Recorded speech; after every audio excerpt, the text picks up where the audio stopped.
तो जैसे कि मेरा नाम पास्टर ओंकार है। मैं आपसे प्रभु का वचन शेयर करना चाहता हूँ जो प्रभु के नाम में सर्वेंटहुड लीडरशिप के बारे में है। दासत्व बन के प्रभु की सेवा करना जो नेहमाया से ही है। पहले मैं प्रभु के नाम में एक प्रार्थना करता हूँ, फिर उसके बारे में पवित्र आत्मा के गुण शुरू करता हूँ।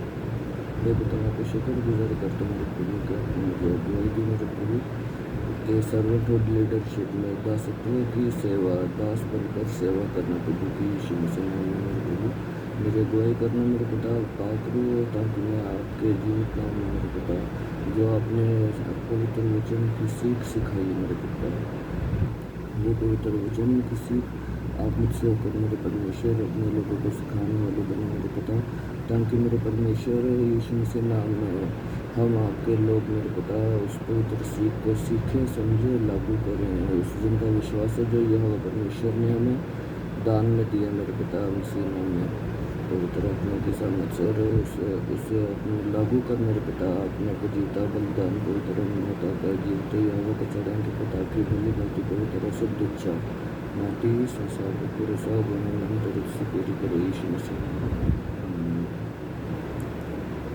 तो नेहमाया वो एक में से है, वो पहले मैं उसको पढ़ता हूँ पवित्र वचन को। पहले चैप्टर का टाइटल जो है यरूशलेम के लिए नेहमाया चिंतित। हकल्या के पुत्र नेहमाया के वचन 20वें वर्ष के किस्लेव नामक महीने में, जब मैं शूशन नामक राजगढ़ में रहता था, तब हनानी नामक मेरा एक भाई और यहूदा से आए हुए कई एक पुरुष आए। तब मैंने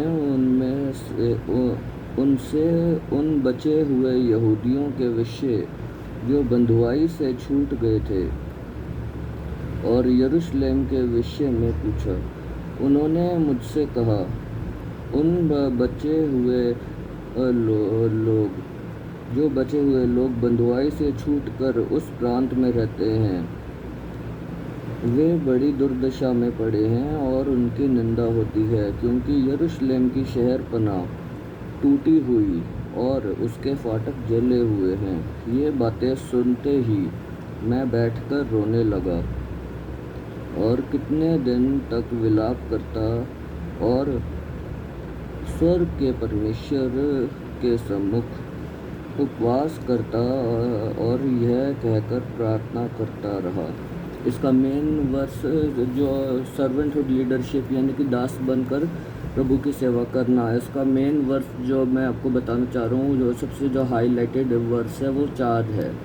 क्योंकि उसमें उसको ये सब बात सुनकर, हालांकि वो वहाँ रह नहीं रहा था, यानी कि यरूशलेम में रह नहीं रहा था, राजा के महल में रहता था, प्याऊ था राजा का और ख़ास था काफ़ी। तो फिर भी उसको अपने लोगों यानी कि यहूदी लोगों के लिए की बात का हाल सुनकर उसको दुख महसूस हुआ काफ़ी। और वो बल्कि उसने आगे हम पढ़े तो वो खुद को भी अब बोलता है कि हमने यहोवा परमेश्वर से जब प्रार्थना करा तो वो खुद के लिए भी बोलता है कि प्रभु मैंने और मेरे परिवार ने भी तेरे विरुद्ध पाप किए है। तो मतलब वो सबसे जो है मेन वचन इधर है कि दास बनकर प्रभु की सेवा करना, तो उसके लिए सबसे मेन वचन मैं आपको 4 ही कहूँगा कि 4 है। उसको बुरा लगाया, हालांकि वो राजा के महल में रहा था, पर अपने लोगों की बात की, उसके लोगों का क्या हाल दुर्दशा में जी रहे हैं, ये बात सुनकर उसको बुरा लगा। उसने प्रार्थना करनी शुरू कर दी, उपवास करने शुरू कर दिए उनके लिए। तो अब शुरू से ही मैं आपको बताऊंगा यहाँ से पवित्र आत्मा की अगुवाई में। इधर जो मेन बातें हैं, इधर पहले पवित्र आत्मा की अगुवाई में वो हम सीखते हैं प्रभु से। हकल्या के पुत्र नेहमाया के वचन। पहले ही बात इधर जो नेहमाया का मतलब क्या है, यहोवा कम्फर्ट्स या आराम देगा, यानी कि कंफर्ट देगा यहोवा, उसके नाम का मतलब ही यही है।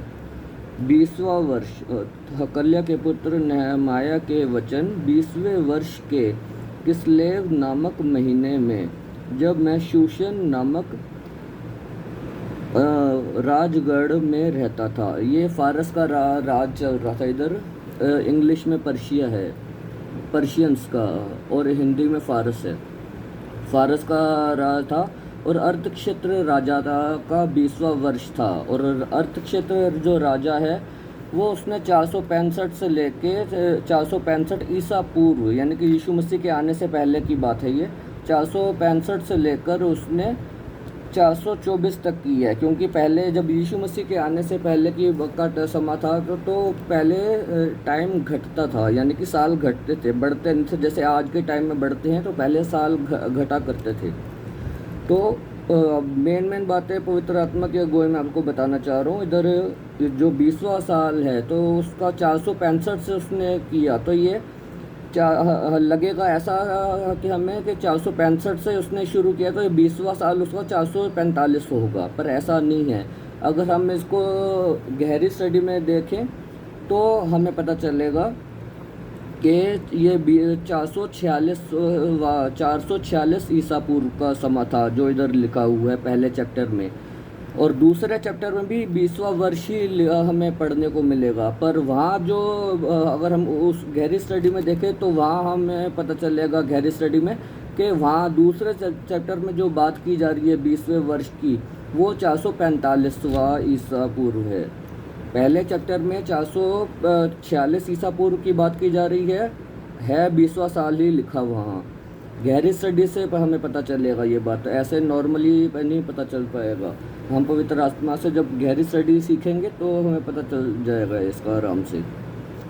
पहले चैप्टर में 20वां वर्ष लिखा है, पर यहाँ बात असल में जो हो रही है 446 ईसा पूर्व की हो रही है। और दूसरे चैप्टर में भी हमें 20वां वर्ष ही पढ़ने को मिलेगा, पर वहाँ जो बात हो रही है वो 445 ईसा पूर्व की हो रही है। तो मैं जो 4 वर्ष की बात बताना चाह रहा हूँ, जो मेन बातें हैं वो उसके बारे में आपको बताता हूँ। ये जो 20वां वर्ष है किस्लेव, तो ये कैपिटल थी किस्लेव कहते हैं, शूशन नामक राजगढ़ में था। और किस्लेव जो महीना है वो नौवां महीना है, किस्लेव नौवां महीना है। हकल्या, फिर पढ़ के बताऊंगा, हकल्या के पुत्र नेहमाया के वचन 20वें यानी कि 446 ईसा पूर्व में किस्लेव नामक महीने में, जो नौवां महीना है यहूदियों का नौवां महीना है। आज के कैलेंडर का नौवां महीना मैं नहीं कह रहा, यहूदियों के कैलेंडर के मुताबिक ये नौवां महीना है। और तब हनानी नामक मेरा एक भाई और यहूदा से आए हुए कई एक पुरुष आए। तब मैंने उनसे उन बचे हुए यहूदियों के विषय में जो बंधुआई से छूट गए थे। कौन छूट गया था? ये 446 ईसा पूर्व में तो ये प्याऊ बनकर जो अर्थक्षेत्र राजा है उसकी सेवा में था ये। तो इससे पहले कौन था, कौन छूटा था? इससे पहले जो अगर हम पवित्र वचन की स्टडी करें तो एजरा और कुछ बंधुआई अपने लोगों को लेकर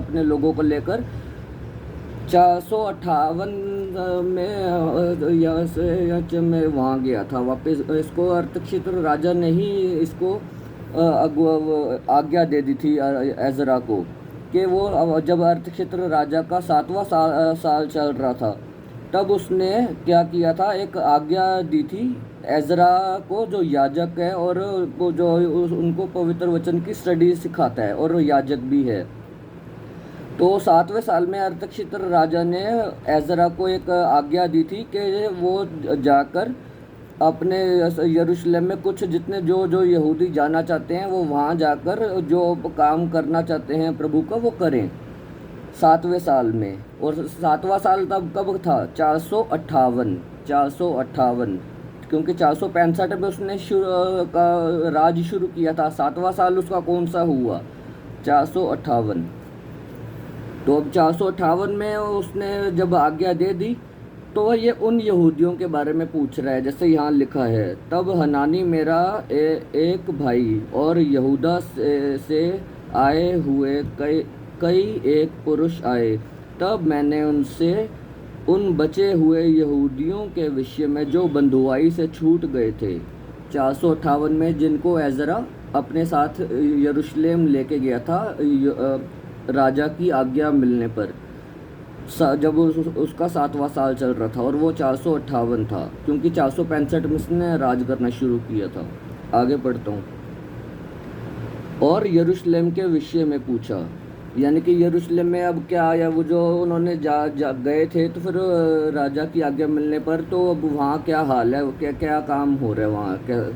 तो बाद में वो बताते हैं 3रे वर्ष में, उन्होंने मुझसे कहा, जो बचे हुए लोग बंधुआई से छूट कर उस प्रांत में रहते हैं वे बड़ी दुर्दशा में पड़े हैं। क्योंकि पहले तो उस राजा अर्थक्षेत्र ने क्या किया था, उनको जाने की आज्ञा दे दी थी, पर बाद में क्या है, अगर हम एजरा में पढ़ेंगे इसको तो बाद में हमें पता चलेगा, गहरी स्टडी करने से पाक रूह के गोई में, कि वहाँ कुछ लोगों ने जो दुश्मनी रखते थे, वैर रखते थे यहूदियों से, उन्होंने काम रुकवा दिया था। राजा को गलत एक अफवाह दी थी, एक लेटर लिख दी थी कि ये जो जिस शहर को जो राजा तूने बनवाने का काम दिया है, यानी कि जो जिसको एजरा और उसके लोग बना रहे हैं, यहूदी लोग बना रहे हैं, ये अगर ये बन गया शहर तो ये सारे क्या करेंगे, जो जो चीज़ें यानी कि जो तेरे को देते हैं, जैसे कर वगैरह देते हैं, जो जो चीज़ें तेरे को देते हैं जिनसे तेरे को फ़ायदा होता है, वो ये देना बंद कर देंगे। तो इस कारण राजा ने पहले एजरा को आज्ञा दी थी, पर बाद में उसी राजा ने वो चीज़ें बंद भी करवा दी, और उन्हीं के बारे में पूछ रहा था। और फिर बाद में हनानी और जो जो उसके साथ यहूदा से आए थे, वो फिर बोलते हैं कि वही लोग यानी कि एजरा और यहूदी जो उसके साथ गए थे, अब वो दुर्दशा में हैं, क्योंकि अब वहाँ कोई काम ही नहीं हो पा रहा, तो इसलिए अब वो दुर्दशा में हैं। अब आगे 3रे से मैं दोबारा एक बार पढ़ के बताऊंगा। उन्होंने मुझसे कहा, जो बचे हुए लोग यानी कि एजरा और यहूदी लोग जो उसके साथ गए थे, बंधुआई से छूटकर उस प्रांत में रहते हैं, वे बड़ी दुर्दशा में पड़े हैं और उनकी निंदा होती है, क्योंकि यरूशलेम की शहर पनाह टूटी हुई और उसके फाटक जले हुए हैं, क्योंकि वहाँ कोई काम ही नहीं तो कंप्लीट उसने करने दिया है। शुरू में तो राजा ने आज्ञा दे दी काम करने की, पर बाद में उन्हीं को दूसरे की बात सुनकर जो उनसे दुश्मनी रखते थे यहूदियों से, उसने काम जो खुद ही करने की आज्ञा दी थी, उसी काम को रुकवा भी दिया। ये एजरा में हमें पढ़ने को मिलेगा। और 4था वर्ष, फिर उस बात को सुनकर, ऐसी बात सुनकर उस नेहमाया ने क्या रिस्पॉन्स किया, ये बातें सुनते ही मैं बैठकर रोने लगा और कितने दिन तक विलाप करता और स्वर्ग के परमेश्वर के सम्मुख उपवास करता और यह कहकर प्रार्थना करता रहा। यानी कि उसको ऐसी बात सुनकर दुख लगा था कि वो तो राजा के महल में राजा का खास इंसान है, वो काफ़ी हाई रैंक था नेहमाया का, छोटा हल्का फुल्का रैंक नहीं था उसका, काफ़ी अच्छा रैंक था, पर फिर भी उसके लोग किस हाल में जी रहे हैं। तो बाद में उसकी प्रार्थना यही थी परमेश्वर यहोवा से कि प्रभु के इस राजा को मेरे लिए दयावान कर कि वो मुझे वहाँ जाने के लिए मेरे को आज्ञा दे दे किसी तरीके। उसकी प्रार्थना ऐसी ही थी और वो कई महीने तक प्रार्थना करता रहा, और जब बाद में उसने प्रार्थना कर दी तो एक समय ऐसा भी आ गया कि जो प्रार्थना वो कर रहा था वो प्रभु ने उसकी मुबारक करी थी।